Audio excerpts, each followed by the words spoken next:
లక్ష్మీనారాయణ గారు మరి సభ్యపన్న వర్ధంతిని స్మరించుకుంటూ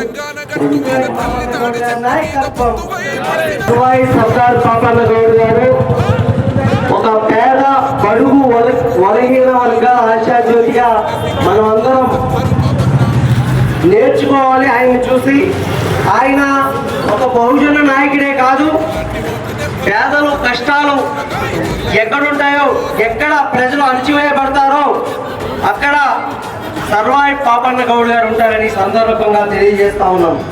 మనము ఆయన బాటలో నడుస్తూ మరింత ముందుకు సాగాలని, ఆయన్ని ప్రతిరోజు ఆయన విగ్రహాలను స్మరించుకుంటూ ముందుకెళ్ళాలని ఈ సందర్భంగా తెలియజేస్తా ఉన్నాం. ఎంతో కష్టపడి ఈ యొక్క సుభాష్ నగర్ డివిజన్ తెలుగు తల్లి నగర్లో ఈ యొక్క కౌండన్య మహాముని గౌడ సంఘం వారు చాలా ప్రతిష్టాత్మకంగా ఈ యొక్క విగ్రహాన్ని ఏర్పాటు చేయటం చాలా అభినందనీయం.